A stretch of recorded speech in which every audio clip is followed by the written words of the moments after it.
علی بھائی اگلا سوال ہے، ایک تبلیغی جماعت کے بہت بڑے اور مشہور مبلغ جو کہ سابقہ کرکٹر بھی ہیں، ان کے سامنے جب میں نے اس بات پر زور دیا کہ ہمیں قرآن حکیم کے ترجمہ اور تفسیر پر زور دینا چاہیے بجائے یہ کہ ہم فضائل اعمال کی تعلیم دیں جس میں بہت ساری باتیں قرآن و سنت کے منافی ہیں، تو انہوں نے فوراً کہا کہ قرآن حکیم ان پڑھ صحابہ کرام رضوان اللہ علیہم کو اس لیے سمجھ میں آ جاتا تھا کیونکہ وہ ان کی مادری زبان عربی میں تھا، ہم لوگوں کو پہلے بدوؤں والی عربی سیکھنی ہوگی، چلو صرف اردو ترجمہ پڑھنا نقصان دہ ہے۔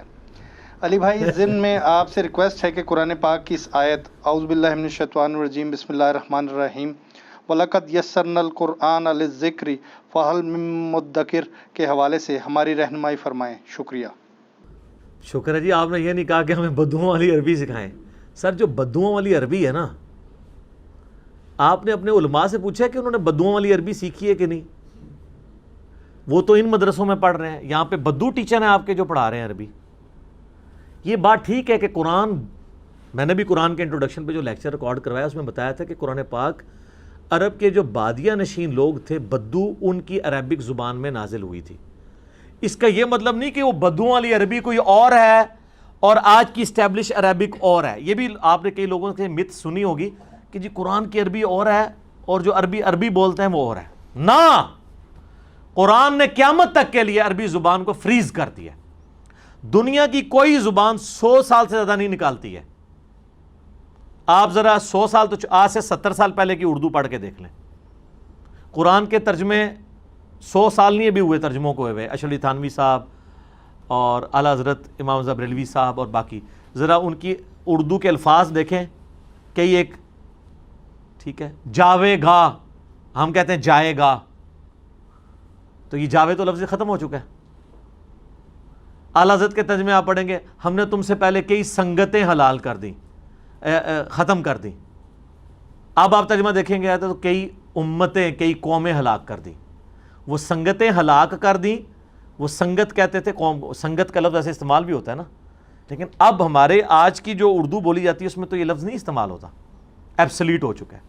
شیکسپیئر کی انگریزی پڑھیں اور آج کی انگریزی میں آپ کو فرق نظر آئے گا۔ سر یہ قرآن کا زندہ معجزہ ہے کہ اس نے عربی کو 100 سال نہیں 1400 سال سے قلعے کے ساتھ باندھ کے رکھا ہوا ہے۔ عربی نے قرآن کی حفاظت نہیں کی ہے، قرآن نے عربی کی حفاظت کی ہے، فریز ہے۔ تو جو کہا جاتا ہے نا بدوؤں کی عربی، وہ اس لیے کہ اللہ تعالیٰ نے جو ان کی اوریجنل عربک لینگویج تھی، جو ایک عام بدو ان پڑھ جاہل کو بھی سمجھ آتی تھی نا، اس میں قرآن نازل کیا تھا۔ اس میں تو ہماری دلیل موجود ہے کہ اللہ تعالیٰ اتنی آسان بات کرتا ہے جو عام بدو کو بھی سمجھ آ جائے۔ پہلے تو ہم اینٹی وینم دیتے ہیں، پھکی والا جواب، کہ ہمیں یہ کبھی امید ہے کہ آپ تائید کریں گے کہ آپ کے جتنے اولیاء اللہ بزرگ ہیں جنہوں نے قرآن کا اردو میں ترجمہ کیا ہے، دیوبندیوں کا ترجمہ کیا اشرف علی تھانوی صاحب نے، بریلویوں کا ترجمہ حمزہ بریلوی صاحب نے، اہل حدیث کا جوناگڑھی صاحب نے، شیعہ کا سید فرمان علی شاہ صاحب نے، اور کچھ نیوٹرل لوگ بھی تھے اس زمانے میں، فتح محمد جلندری وغیرہ، یا بعد میں مولانا مودودی۔ ان سب لوگوں کو، یا اپنے اپنے فرقوں کو تو آپ مان لیں گے، استاد دیوبندی کہیں گے اعلیٰ حضرت کو نہیں آتی تھی، اشرف علی تھانوی کو آتی تھی، اور بریلوی کہہ لیں کہ اعلیٰ حضرت کو آتی تھی، اشرف علی تھانوی کو نہیں آتی تھی۔ چلو اپنے اپنے فرقوں کے بڑے علماء کے بارے میں تو آپ کا یقین ہے، کیونکہ آج کے جتنے علماء ہیں نا ان کے وہ پڑپوتا شاگرد ہیں یا پوتا شاگرد ہیں، ڈائریکٹ شاگرد ہم بچے ہی کو نہیں، وہ بھی فوت ہو چکے ہیں۔ تو ان سے بڑے وہ علماء تھے، ان کو بدوؤں والی عربی آتی تھی جو اسٹیبلش عربی ہے، تبھی انہوں نے اس زبان کے اندر ترجمہ کیا۔ تو یہ جو انہوں نے اردو ترجمے کیے ہیں ہماری نیٹو لینگویج اردو کے اندر، یہ یقیناً انہوں نے وہی ترجمہ کیا ہوگا جو بدوؤں والی عربی سے اس اردو میں بنتا ہے۔ تو کیا خیال ہے، وہ کیا کہیں گے، ایسا ہی ہے، ایسا ہی ہے نا؟ تو ایک سٹیپ آگے چلتے ہیں۔ جب انہوں نے یہ ترجمہ کیا تو یقیناً انہوں نے اس سے پیسے کمانے کے لیے ترجمہ نہیں کیا ہوگا، بلکہ اس لیے کیا ہوگا تاکہ عوام کو پتہ چلے قرآن میں کیا لکھا ہے۔ کیونکہ اگر انہوں نے اپنے نوٹس بنائے ہیں تو وہ اپنی ان کے پاس لکھے ہوتے، پرنٹ نہ کرواتے، اور اپنے نوٹس تو ان کو بنانے کی ضرورت ہی نہیں تھی۔ کیوں؟ انہیں تو عربی پہلے ہی آتی تھی، ان کو نوٹس بنانے کی کیا ضرورت تھی؟ وہ تو ڈائریکٹ عربی سے قرآن پڑھے، ان کو سمجھ آ رہی ہے، انہوں نے کیوں ترجمہ کرنا ہے؟ جیسے آپ کے اگر پرسنل نوٹس اردو میں آپ ان کو انگریزی میں ترجمہ کر کے سیو کریں گے، کبھی بھی نہیں ہوگا، آپ اردو میں کریں گے جس میں آپ کو آتا ہے۔ اور قرآن کو تو ویسے ہی ضرورت نہیں ہے اس لیے کہ قرآن جس زبان میں نازل ہوا ہے وہ خود اتنی فصیح ہے کہ اس کو کسی دوسری اگر لینگویج میں ٹرانسفر کریں گے تو اس مفہوم کو اس میں لانے کے لیے زیادہ اس الفاظ یوز کرنے پڑیں گے، یہ زیادہ کنسائز فارم میں ہے. تو کہیں گے کمائی کے لیے بھی نہیں کیا تو عوام کے لیے، ان کا اب عوام کے لیے کیا ہے. تو اب آپ کو یہ کہنا چاہیے کہ پاکستان، انڈیا، بنگلہ دیش، افغانستان کی عوام کو بدوؤں والی اردو آنی چاہیے، اور اللہ کے فضل اللہ آندی ہے. سر عربی کی تو بات ہی چھوڑ دیں، یہ تو موڈ ہی چینج ہو گیا ہے. کیونکہ اشرف علی تھانوی صاحب پہ آپ کا بھی اعتماد، میرا بھی اعتماد. میں رائے ونڈ گیا نا 2007 کے اجتماع میں حیران ہوا کہ وہاں پہ نا ان کے سٹال کے اوپر نا 4 کتابیں، فضائل مال، فضائل درود اور فضائل حج اور فضائل صدقات. میں نے کہا جی قرآن ترجمے والا؟ کہتے ہیں نہیں. میں نے کہا کیوں؟ جی حضرات کہتے ہیں قرآن سے اختلاف پیدا ہوتا ہے. قرآن تو بار بار کہتا ہے یہ اختلاف کو مٹانے والی کتاب ہے، یہ مہیمن ہے، یہ خود نگران ہے تورات اور انجیل کے اوپر، یہ الفرقان ہے، ہدی للناس وبینات من الہدی والفرقان. اور آپ کہہ رہے ہیں اختلاف؟ وہ کہتا نہیں یہ ہر فرقے کا بندہ آتا ہے. میں نے کہا کوئی مسئلہ نہیں، آپ کچھ ترجمے اعلیٰ حضرت احمد بریلوی کے رکھ لیں، کچھ جو ہے حکیم الامت اشرف علی تھانوی صاحب کے رکھ لیں. اچھا یہ میں بتاؤں، یہ جو اعلیٰ حضرت یا حکیم الامت میں کہہ رہا ہوں نا، میں نہیں، ان کے نزدیک ہیں. جو بعض لوگوں کو اس سے بھی چڑ لگتی ہے کہ یار انہوں نے تو اتنے بڑے کام ڈالے ہیں، آپ ان کو اتنے اعزاز دے رہے ہیں. بقول آپ کے اہل حدیث کے لیے جوناگڑھی کا ترجمہ رکھ لیں، شیعہ کے لیے فرمان علی شاہ کا رکھ لیں، اور جو کہیں جی میں نے فرقوں سے ہٹ کے ترجمہ لینا ہے اس کو فتح محمد جلندری یا مولانا مودودی کا دے دیں. ایٹ لیسٹ رکھیں تو صحیح نا. اب اردو ترجمے جب ہو گئے، آپ کے علماء جن کو آپ سمجھتے ہیں انہوں نے بدوؤں والی عربی سیکھی ہے، ان کے بزرگوں نے جو ترجمے کیے ہوئے ہیں وہ ان سے زیادہ بہتر ہوں گے جو انہوں نے آپ کو کر کے تو خود قرآن پڑھانا ہے. تو آپ ان سے استفادہ کریں. میرے بارے میں انہوں نے اتنی مت مشہور کی ہے کہ یہ لوگوں کو علماء سے توڑتا ہے. سر یہ پلیٹ فارم ہے جو کہتا ہے علماء کے ساتھ جڑیں. ہاں ایک فرق ہے، آپ یہ کہتے ہیں کہ علماء جو کچھ کہیں آنکھیں بند کر کے مان لیں. میں یہ کہتا ہوں علماء سے یہ پوچھیں، بلکہ پنجابی میں کہنا پوچھو انہوں کہ کتنے لکھے آ جائے. علماء سے جڑیں. میں نے آج تک قرآن کا ترجمہ لکھ کے کسی کے حوالے کیا ہے. میں نے ہمیشہ کہا ہے کہ بریلوی ہو اعلیٰ حضرت کا ترجمہ پڑھ لو، دیوبندی ہو حکیم الامت کا ترجمہ پڑھ لو، اہل حدیث ہو جوناگڑھی صاحب کا ترجمہ پڑھ لو، شیعہ ہو فرمان علی شاہ صاحب کا ترجمہ پڑھ لو. اور اس کے بعد دیکھو کہ جو اس ترجمے میں جو کچھ بات ہوئی ہے تمہارے مولوی اس کو پریکٹس کر رہے ہیں یا نہیں کر رہے. تو اب آپ کے مولوی کا مقابلہ ان کے بزرگ کے ساتھ ہو رہا ہوگا. اگر میں اشرف علی تھانوی صاحب کے ترجمے سے کوئی آیت پیش کرتا ہوں آپ کو اور آپ کا مفتی کچھ اور کہتا ہے تو اشرف علی تھانوی صاحب جیتیں گے، آپ کا مفتی ہارے گا، کیونکہ وہ تو ان کے شاگردوں کا شاگرد ہے. یا وہ کہ اشرف علی تھانوی نے یہ غلط ترجمہ کیا ہے، اس کا صحیح ترجمہ یہ ہے. اور اس میں جب کبھی بھی ہم قرآن کے اوپر لوگوں کو ایمفسائز کرتے ہیں تو اسی آیت کا حوالہ دیتے ہیں جو کم از کم قرآن حکیم میں 4 دفعہ تو آئی ہے نا. سورۃ القمر کی آیت نمبر 17 ہے، پھر 22 نمبر پہ بھی آئی، پھر آگے آئی وَلَقَدْ يَسَّرْنَا الْقُرْآنَ لِلذِّكْرِ فَهَلْ مِن مُدَّكِرٍ.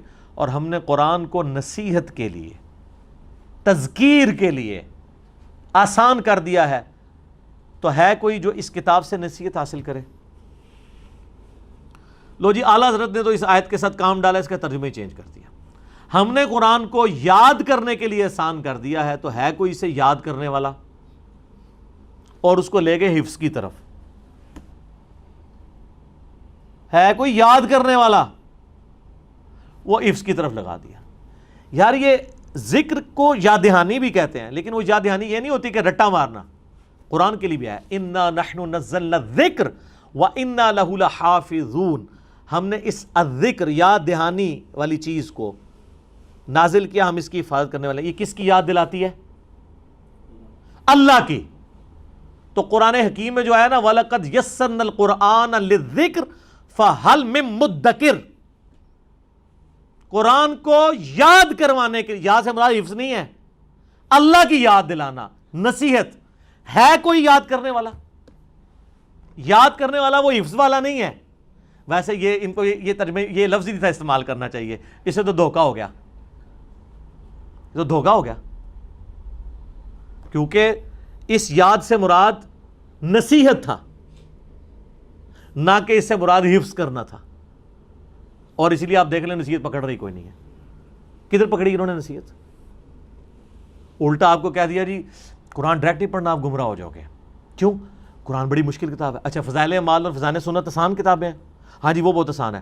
اس کا مطلب ہے اللہ نے جو پوری انسانیت کے لیے کتاب بھیجی تھی وہ دنیا کی مشکل ترین کتاب بنا کے بھیجی. اور آپ کے علماء کا انٹلیکچوئل لیول کو سلام ہے سر، جو کام اللہ سے نہیں ہو سکا آپ کے علماء نے کیا ہے کہ انہوں نے ایسی آسان کتاب لکھی جو ہر بندے کو سمجھ آ رہی ہے. کتنا خطرناک رزلٹ نکل رہا ہے اس کا.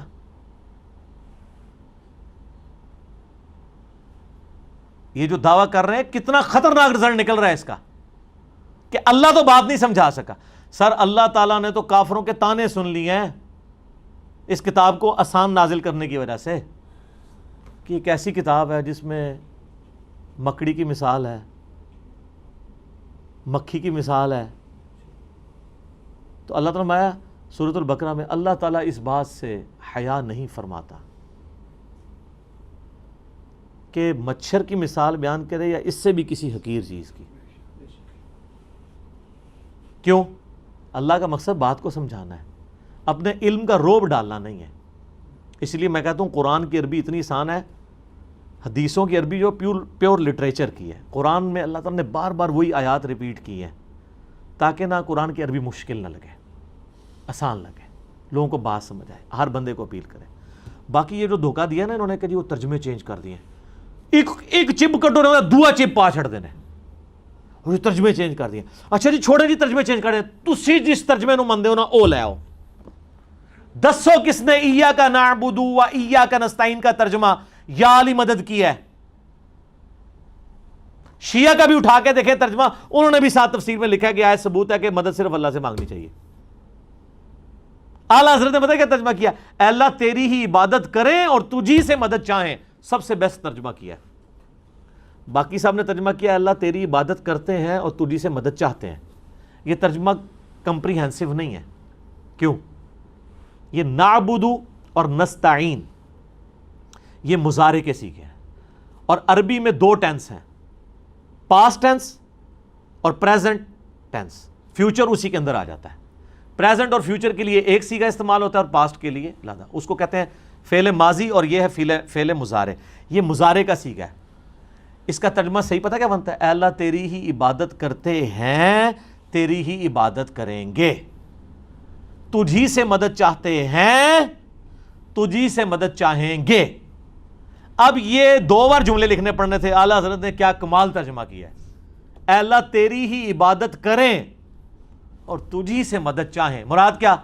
جب جب پوجیں تجھی کو پوجیں، چاہے آج پوجیں چاہے کل پوجیں، اور جب جب چاہیں تجھی سے مدد چاہیں، چاہے آج چاہیں چاہے بعد میں چاہیں. اب اگر اعلیٰ حضرت خود غوث وقت سے مدد مانگتے رہے یا ان کے ماننے والے کسی بابے کو پکارے تو قرآن نے تو یہ تعلیم نہیں دی ہے. قرآن تو اپنی تعلیمات کے اندر بالکل واضح ہے. تو اس لیے میں کہتا ہوں قرآن میں ترجمے میں ڈنڈی نہیں ماری رہی تفسیر. سر تفسیروں نے تو اکثر اوقات قرآن کے اوپر ظلم ڈھایا ہے. اکثر تفسیریں قرآن کو کاؤنٹر کرنے کے لیے لکھی گئی ہیں کیونکہ جب انہوں نے ایک مفہوم نہیں ماننا تھا دوسرا ڈالتے. اب آپ یہ دیکھیں یہ ایاک نعبد و ایاک نستعین میں شبیر احمد عثمانی کی تفسیر جو کافی عرصہ سعودی عرب سے فری بانٹی جاتی تھی، پھر سعودی والوں کو جب پتہ چلا اس میں غلط عقائد ہے انہوں نے بند کر کے وہ صلاح الدین یوسف صاحب کی شروع کروائی. اس میں انہوں نے اس آیت کی تفسیر میں لکھا ہے یہ جو اولیاء اللہ سے مدد مانگی جاتی ہے یہ بھی اللہ ہی کی مدد ہے. تو یہی بریلوی بھی کہتے ہیں. اور یہ والی مدد جو آپ عام بندے سے مانگتے ہیں وہ دوسری ہے، وَتَعَاوَنُوا عَلَى الْبِرِّ وَالتَّقْوَى وَلَا تَعَاوَنُوا عَلَى الْإِثْمِ وَالْعُدْوَانِ. نیکی پرہیزگاری کے کاموں میں ایک دوسرے کی مدد کرو، برائی میں الگ رہو. یہ والی جو مدد ہے نا ایاک نستعین یہ ہے دعا، یہ صرف اللہ سے ہوگی. اَمَّن يُجِيبُ الْمُضْطَرَّ إِذَا دَعَاهُ وَيَكْشِفُ السُّوءَ وَيَجْعَلُكُمْ خُلَفَاءَ الْأَرْضِ أَإِلَٰهٌ مَّعَ اللَّهِ. سورۃ النمل آیت نمبر 62. بھلا بتاؤ تو کون ہے جو تکلیف میں گھرے ہوئے شخص کی فریاد کو سنتا ہے اور اس سے تکلیف کو دور بھی کر دیتا ہے، اور تمہارے آباء و اجداد کے مرنے کے بعد تمہیں اور تمہارے مرنے کے بعد تمہاری اولاد کو زمین پہ خلیفہ کرتا ہے. الہ مع اللہ، کیا اللہ کے ساتھ اور الہ بھی ہے؟ اس میں اللہ تعالیٰ نے بتا دیا جس کو اللہ کے سوا مشکل کے لیے پکارو گے نا مدد کے لیے گویا تم اسے الہ مان رہے ہو. میرے بھائیو یہ جھگڑا ہی نہیں مولا علی کو اختیار ہے یا نہیں. مولا علی کو شیخ عبد القادر جیلانی کو اختیار ہو تب بھی آپ ان کو مدد کے لیے آج کی ڈیٹ میں نہیں پکار سکتے.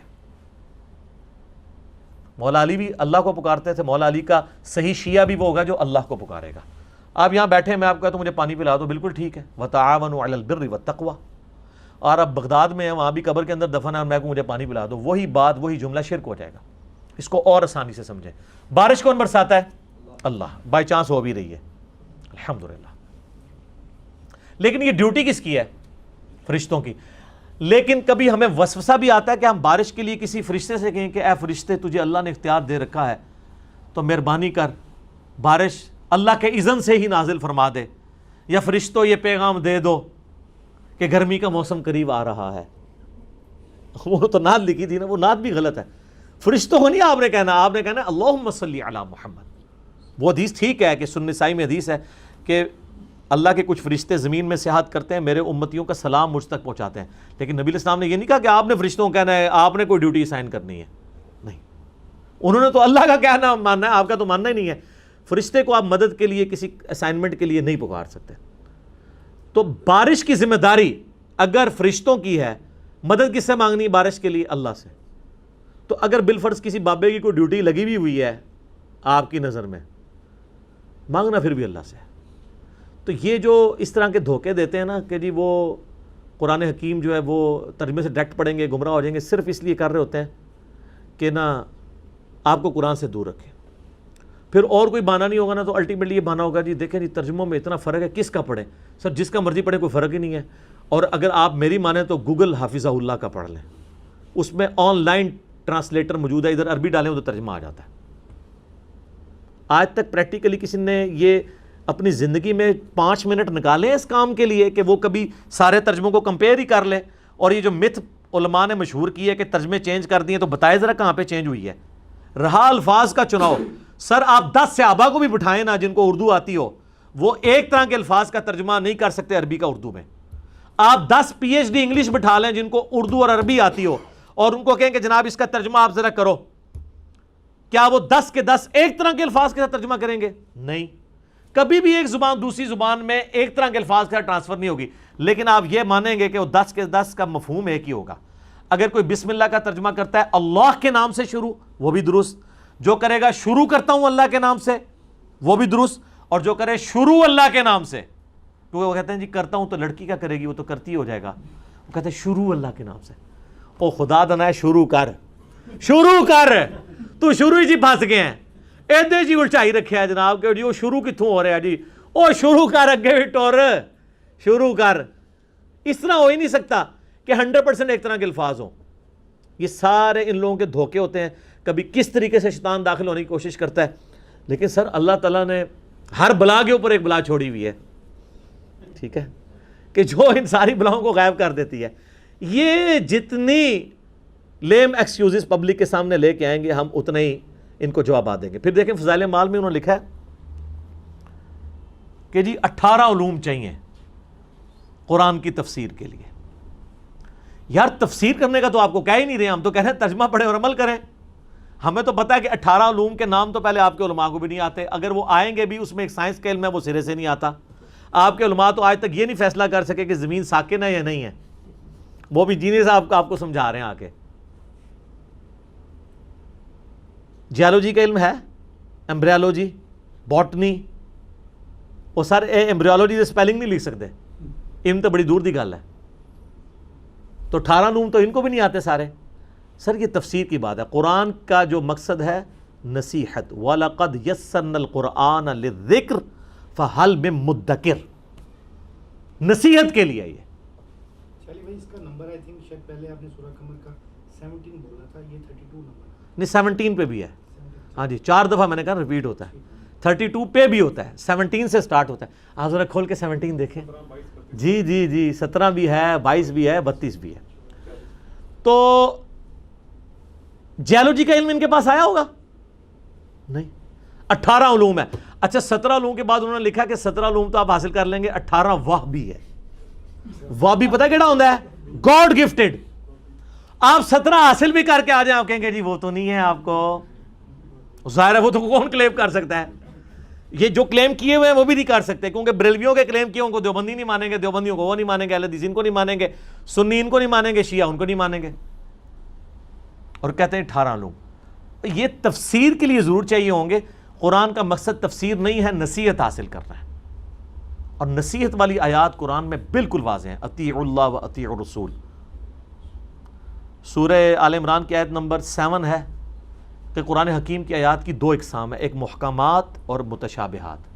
اور اللہ تعالیٰ نے فرمایا کہ محکمات کتاب کی ماں ہے، سب کچھ دین وہی ہے۔ محکم کیا ہے؟ جس میں احکامات آئے ہیں، سود سے بچو، زنا سے بچو، چوری سے بچو، نماز پڑھو، زکوٰۃ دو، اللہ کی راہ میں خرچ کرو، حج کرو، جس میں امر بالمعروف و نہی عن المنکر کے اعتبار سے۔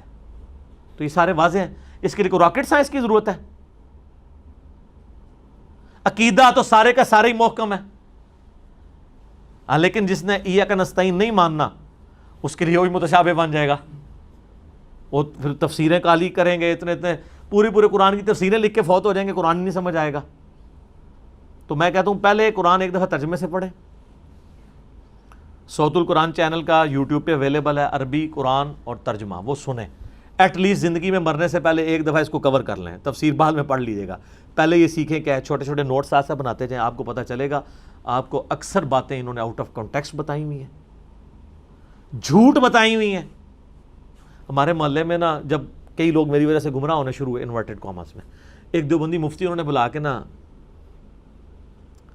درس کروایا، اور آیت کے ایک ٹکڑے پہ وَأُولِي الْأَمْرِ مِنْكُمْ، سورہ نساء نمبر 59، اور اس سے انہوں نے امام حنیفہ رحمہ اللہ تعالیٰ کی تقلید ثابت کی کہ اطاعت کرو اللہ کی رسول کی اور امام حنیفہ کی۔ حالانکہ امام حنیفہ کی یہ بھی تقلید نہیں کر رہے، کیونکہ امام حنیفہ کو کینگرو کا نہیں پتہ، ان کو قطبین پہ نماز کا مسئلہ نہیں پتہ کہ 6 مہینے کا دن 6 مہینے کی رات ہوتی ہے، ان کو انتقال خون کا نہیں پتہ، پوسٹ مارٹم کا نہیں پتہ، ویڈیو کیمرے کا نہیں پتہ، جس کے آگے سے مولوی ہٹتے نہیں ہیں۔ یہ تو آج کے اجتہاد تو قیامت تک جاری ہے، آج کے تو زیادہ تر مسائل تو امام حنیفہ کے دور کے مسائل نہیں تھے۔ تو اولی الامر منکم، اولی الامر منکم خلیفۃ المسلمین کے بارے میں اس پہ ہی وہ پورا اس نے لیکچر دیا۔ تو وہاں ہمارے ایک بھائی جن کی داڑھی بھی نہیں تھی وہ کھڑے، ان کا حضرت صاحب یہ آیت آگے بھی پڑھے نا، یہ آیت پوری تو نہیں آپ نے پڑھی، یہ آیت ہے یا ایھا الذین آمنوا اطیعوا اللہ واطیعوا الرسول واولی الامر منکم فان تنازعتم فی شیء فردوہ الی اللہ والرسول۔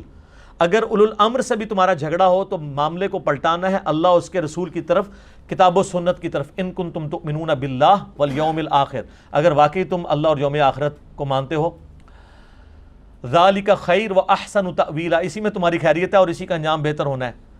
تو یہ آگے آپ پڑھیں نا، اس میں تو آیا کہ آپ تقلید اگر مطلقاً ہوتی تو امام سے اختلاف ہی نہ ہوتا، یہ تو اس امام سے اختلاف کا کہا گیا ہے کتاب و سنت کی روشنی میں۔ وہ کہتا نا جی میرا درس بس صرف اتنے حصے پہ تھا۔ سر آندہ کے لیے آپ ایسے درس کیا رکھیں، نماز کے قریب مت جاؤ۔ پھر ہمارا کوئی اسٹوڈنٹ آپ اٹھ کے کہے گا سر آگے پڑھے لکھا ہوا ہے جب تم نشے کی حالت میں ہو، اس سے اگلا درس رکھیں کہ اللہ ہی عیسیٰ ابن مریم ہے، پھر ہمارا اسٹوڈنٹ آپ کو بتائے گا اس سے پیچھے بھی لکھا ہے لقد کفر الذین قالوا ان اللہ هو المسیح ابن مریم۔ کہانیاں، ڈرامے، 2 نمبریاں۔ تو اللہ کا فضل ہے کہ یہ پلیٹ فارم دعوت حق، اس کی جو دعوت حق کی طاقت، میں نہیں کہتا ہماری طاقت ہے، وہ اسی پہ ہے کہ ہم نے لوگوں کو کتابوں سے جوڑا ہے، اور ہم ان بابوں کو مانتے ہیں جو کتابوں کو مانتے ہیں۔ جو بابے کتابوں کو نہیں مانتے واللہ انہوں نے تو عزت یہ ویل کی تھی اسی بنیاد پہ۔ آپ کسی بزرگ کی عالم دین کی عزت کیوں کرتے ہیں کہ یار اس کو قرآن حدیث کا علم ہے، اور اگر وہ قرآن حدیث کا دشمن ہو، نہ خود پڑھے نہ کسی کو پڑھنے دے، اور الٹا کہے کہ جو ڈائریکٹ پڑھے گا گمراہ ہو جائے گا، وہ عزت کے قابل رہ جائے گا؟ مجھے لوگ اکثر کہتے ہیں جناب جن بزرگوں کے ذریعے آپ تک یہ قرآن و حدیث پہنچے آپ ان کا احترام نہیں کرتے۔ سر میں کرتا ہوں، میں ان بزرگان دین کا بھی احترام کرتا ہوں، میں ان انگریزوں کا بھی احترام کرتا ہوں جن کے پرنٹنگ پریس پہ اتنی کلرڈ بک دارالاسلام نے چھاپی ہے، اگرچہ میں ان انگریزوں کو رحمت اللہ علیہ نہیں کہہ سکتا کیونکہ وہ کفر پہ مرے ہیں۔ آپ کو اس لیے نہیں کہہ سکتا کہ آپ کے بزرگوں میں اکثر گستاخانہ عبارتیں ہیں۔ تو صرف بزرگوں کا نام نہ لیں کہ کتابیں انہوں نے بچائی ہیں، نہ، آپ کے بزرگوں پہ ہوتا تو 8-10 ہی بخاری کے نسخے ہوتے۔ یہ تو انگریز کا کمال ہے، اس نے پرنٹنگ پریس آپ کو دی ہے تو آج گھر گھر میں بخاری موجود ہے۔ یہ انگریز کا کمال ہے کہ یوٹیوب دی ہے اور جناب اپلیکیشنز اسلام 360 یا مکتبۃ الشاملہ بنے ہیں، ایزی قرآن و حدیث بنے ہیں۔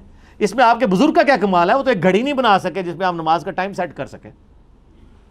تو اب آپ اس طرح کریں، انگریزوں کی عزت کرنا شروع کر دیں، ان کے آگے اونچا سانس لینا چھوڑ دیں، ان کا احترام شروع کر دیں، کیونکہ انہوں نے دین آپ تک پہنچایا نا، کنٹریبیوشن ہے۔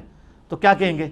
نہیں یار جب ان کے عقیدے کتابوں کے مطابق نہیں، بے شک انہوں نے خدمت کی ہے، تو یہ تو آپ کو کہہ رہے ہیں۔ اور اگر آپ کے قرآن و حدیث سے ثبوت تو سن لیں، بخاری مسلم دونوں میں حدیث ہے، نبی علیہ السلام نے فرمایا اللہ تعالیٰ فاسق سے بھی دین کا کام لے سکتا ہے۔ وہ کہتے ہیں نہیں محمد بن قاسم اگر آل امیہ سے تھا تو اسلام پھر کیسے یہاں پہنچا ہوگا، اگر اس نے، میں کہتا ہوں جی اگر وہ اسلام لے کے بھی آئے تو اس سے اس کی غلط چیزیں غلط ہی رہیں گی۔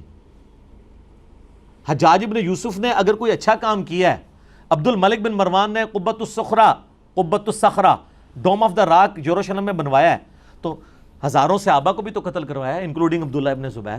تو آپ وہ کام اپنی جگہ، برائی اپنی جگہ، اللہ فاسق سے بھی دین کا کام لے سکتا ہے، اور ان کی مت تو ویسے ہی ختم ہو گئی ہے۔ سر آپ کے بابوں نے کلمے پڑھائے تھے یا نہیں پڑھائے تھے؟ ڈاکٹر ذاکر نائک حافظہ اللہ تعالیٰ نے سینکڑوں ہندوؤں کو، جن میں ہندوؤں کے پنڈت بھی شامل ہیں، آن کیمرہ کلمہ پڑھایا ہے۔ تو یہ ہزاروں جو لوگ مسلمان ہوئے ہیں ڈاکٹر ذاکر نائک کے ہاتھ پہ، تو کیا بریلویوں نے ڈاکٹر ذاکر نائک کو جو ہے وہ مان لیا ہے شیخ الہند، غوث وقت؟ کیا کہیں گے؟ وہ کہیں گے کلمہ پڑھایا تو کیا ہوا، عقیدے تو صحیح نہیں نے۔ تو سر تواڈے بھی، تواڈے بابے نے عقیدے بھی ٹھیک نہیں نے، کلمہ پڑھایا تو کیا ہوا؟ جو آپ بات کریں گے، جو آلو آپ ہمیں فٹ کریں گے، آپ کو پتہ نہیں اس سے پہلے آپ کو فٹ ہو رہا ہوگا۔ تو آپ نے اگر ہماری بات پہ آنا ہے تو آئیں۔ اسی کو ہم نے عرض کیا ہے کہ مرنے سے پہلے اے مسلمان کر لے اس پہ غور، کتابوں کا خدا اور ہے، بابوں کا خدا اور۔ کہنے کو تو دین سب کا اسلام ہے، لیکن کتابوں کا جہاں اور ہے، بابوں کا جہاں اور۔ تو یہ ذہن میں رکھیے گا، جب تک بابے راستے سے نہیں ہٹتے امت کو آپ نہیں جوڑ سکتے۔ مجھے مولانا اسحاق صاحب سے، طارق جمیل صاحب سے جو بنیادی اختلاف ہے نا، وہ یہی ہے۔ وہ یہ سمجھتے تھے کہ اپنے اپنے بابے قائم رکھتے ہوئے امت میں اتحاد ہو جائے، نہیں ہو سکتا، کیونکہ بابے تو ایک دوسرے کو مسلمان ہی نہیں سمجھتے، ان کے ماننے والے کیسے ان کو ایک دوسرے کا احترام کر سکتے ہیں؟ جو طارق جمیل صاحب کہتے ہیں اپنا چھوڑو نہ کسی کا چھیڑو نہ، نہیں، ہم کہتے ہیں اس کے الٹ ہے، پہلے اپنے آپ سے دستبردار ہوں اور دوسرے کو بھی چھیڑیں، ہو سکتا ہے کچھ بات اس کی بھی ٹھیک نکل آئے۔ اور مولانا اسحاق صاحب کیا کہتے تھے؟ احمد زابی رحمۃ اللہ علیہ، علی تھانوی بھی رحمۃ اللہ علیہ، ٹھیک ہے جی، فلانا بھی رحمۃ اللہ علیہ، اور جب ہم کہتے ہیں یار یہ عقیدوں میں خرابیاں موجود ہیں، وہ کہتے تھے وہ ٹھیک ہیں، خدمات بھی ہیں، اس سے امت کو جوڑا جائے۔ امت کبھی نہیں جوڑے گی، اس لیے کہ وہ دونوں رحمۃ اللہ علیہ ایک دوسرے کو مسلمان نہیں سمجھتے تھے۔ تو لوگ مولانا اسحاق کی بات مانیں گے یا احمد بریلوی صاحب کی؟ احمد بریلوی صاحب نے حسام الحرمین میں علماء دیوبند کے بارے میں ڈکلیئر کیا ہے کہ یہ مرتد اور واجب القتل ہیں، اور اجماع ہے ان کے اوپر، اور وہ عام علماء دیوبند نہیں، اشرف تھانوی، رشید احمد گنگوئی، اسماعیل امبیٹوی، اور کتاب کا نام رکھا حسام الحرمین، حرمین کی تلوار۔ تو تلوار ظاہر ہے ساروں کے اوپر چلا رہے ہیں۔ اس کے جواب میں یہ 1905 میں لکھی گئی، 1906 میں لکھی گئی، المہند علی المفند، ہند کی تلوار ایک مفند سٹھیائے ہوئے بابے کے اوپر، اور سٹھیائے ہوا بابا انہوں نے احمد بریلوی کو کہا، اور اس میں لکھا انہوں نے کہ احمد بریلوی ان کی پوری جماعت ایک شیطانی لشکر ہے جو ہم پہ حملہ آور ہو گیا۔ کام بھی ختم۔ سر بابوں کو چھوڑیں گے تب کتابوں پہ اتفاق ہوگا، کتابوں پہ اتفاق ہو سکتا ہے، بابوں پہ کبھی نہیں ہو سکتا۔ ہاں ایک شخصیت پہ ہو سکتا ہے، محمد رسول اللہ صلی اللہ علیہ وآلہ وسلم، دیٹس آل، ورنہ یہ آپ قیامت تک لڑتے رہیں گے۔ اور سر پریکٹیکلی ہم نے یہ اتفاق کروا کے آپ کے سامنے رکھ دیا ہے، ایسا اتفاق کرایا کہ ہماری وجہ سے ہمارے مخالفین نے آپس میں اتفاق کر لیا ہے۔ اتنا بڑا اتفاق آپ نے دیکھا تھا کہ بریلویوں کے پیج کے اوپر اہل حدیثوں کی ویڈیوز چل رہی ہوں میرے خلاف، اور اہل حدیثوں کے پیج کے اوپر بریلویوں کی ویڈیو چل رہی ہوں میرے خلاف۔ وہ بریلوی جو کہ امام کعبہ کے پیچھے نماز نہیں ہوتی، اور وہ امام کعبہ کے ماننے والے اہل حدیث جنہوں نے سعودیہ سے فتویٰ نکالا ہوا ہے کہ بریلویوں کے پیچھے نماز نہیں ہوتی، اب ایک دوسرے کا احترام کر رہے ہیں۔ بلکہ وہ ایک بریلوی نے کلپ چڑھایا، وہ جیسے کوئی ناکام عاشق کسی جنگل میں چلا جائے نا اور وہ شاعری شروع کر دے، اس طرح وہ ایک جنگل میں گیا ہوا ہے اور اس نے سامنے اپنا کیمرہ رکھا ہوا ہے، میں نے کہا پتہ نہیں کیا اس پہ افطار ٹوٹی ہے، اور وہ کہہ رہا ہے کہ کتنا اچھا دور تھا، لوگ اپنی اپنی مسجدوں میں نمازیں پڑھتے تھے، اپنے اپنے علماء سے پوچھا کرتے تھے۔ مجھے اس وقت تک نہیں پتا کہ یہ آگے کیا کہنے والا ہے، میں نے کہا پتہ نہیں کیا ہو گیا، کہتا ہے پھر یہ دیکھیں ایک انجینئر آ گیا۔ اب لوگوں کا علماء سے اعتماد ہی اٹھ گیا، یہ انجینئر کی وجہ سے نقصان ہوا ہے کہ لوگ علماء پہ اعتماد کرنا چھوڑ گئے۔ سر میری وجہ سے علماء پہ اعتماد نہیں اٹھا، علماء کے اپنے کرتوتوں کی وجہ سے اٹھا ہے، کیونکہ ہم جب کوئی بات بتاتے ہیں نا قرآن میں لکھا ہے، وہ جا کے کہتے ہیں آپ نے ہمیں کیوں نہیں بتایا، ہم کہتے ہیں بخاری میں لکھا ہے، وہ کہتے ہیں آپ نے ہمیں کیوں نہیں بتایا۔ اب اہل حدیث کی عوام ان کے علماء پہ فٹ ہوئی کہ آپ ہمیں بچپن سے اتنی دور کی کتاب کی حدیث ہمیں بتاتے رہے، حاکم کی، کتب ستہ میں تو نہیں آتی نا، الموطا امام مالک میں اس کی روایت موجود ہے لیکن وہ بھی مرسل ہے، 2 واسطے چھوٹے میں، حاکم سے لے کے آتے ہیں، کتاب و سنت 2 چیزیں چھوڑ کے جا رہا ہوں. اور مسلم شریف میں جو 4 حدیثیں تھی غدیر خم کی، قرآن اور اہل بیت، وہ تو انجینئر صاحب نے بتائی ہیں، وہ درس نظامی والے اسٹوڈنٹ بھی کہتے ہیں کہ سر ہمیں تو نہیں پتہ تھی. اور اگر وہ کہتا نا ان کو پتہ تھی تو یہ ایک عالم دین بتائیں کہ میری ویڈیوز بننے سے پہلے کبھی کسی عالم نے غدیر خم کی حدیث کے اوپر ویڈیو کبھی ریکارڈ کروائی ہو. اب تو لوگ کروا رہے ہیں، اب تو وہ لال رومال والا بھی مولا علی کہتا ہے، ٹھیک ہے، اب اس کو نہیں، اب پتہ چلا ہے کہ مولا کا معنی جو ہے وہ آقا بھی اور جگری یار بھی ہوتا ہے، صرف مشکل کشا نہیں ہوتا. تو صرف انجینئر صاحب کو مان لینا آپ، جو 800 سال میں ایک دفعہ آتا ہے، لیکن ہم یہ نہیں کلیم کرتے. ان میں کوئی آیا ہوتا تو انہوں نے فوراً مان لینا تھا. اور منیو بھی نا، میں مذاق کے طور سے کہہ رہے پاویں میں نہ اسی واسطے نہیں لیا، ورنہ انہوں نے کٹ لینا سے بچوں جو بھی کہہ سکتے ہیں، ٹھیک ہے. تو یہ مانے کہ آپ کے اندر یہ خرابیاں تھیں، ہم نے ہائی لائٹ کی ہیں. یہ بہت بڑی دشمنی کر رہے ہیں، پوری زندگی بابوں کے پیچھے گھومتے رہتے ہیں. اور آخر میں فضائل اعمال کی چونکہ بات ہوئی ہے، فضائل سنت کا بھی یہ حال ہے. میں آپ کو بتاؤں، فضائل اعمال میں نے اس کے اوپر ایک مجلس ریکارڈ کروا دیا، اوورال کتابوں کا خدا اور ہے، بابوں کا خدا اور، مجلس نمبر 100 میری زندگی کا سرمایہ ہے انشاءاللہ تعالی. میں اللہ تعالیٰ کو کہہ سکتا ہوں میں نے یہ زندگی میں یہ کام ایسا کیا ہے جو صدیوں میں ایک یونیک کام تھا، جو کسی کی جرت نہیں ہو رہی تھی کرنے کی، کہ لوگوں کو بتایا جائے کتابوں کا خدا اور ہے، بابوں کا خدا اور.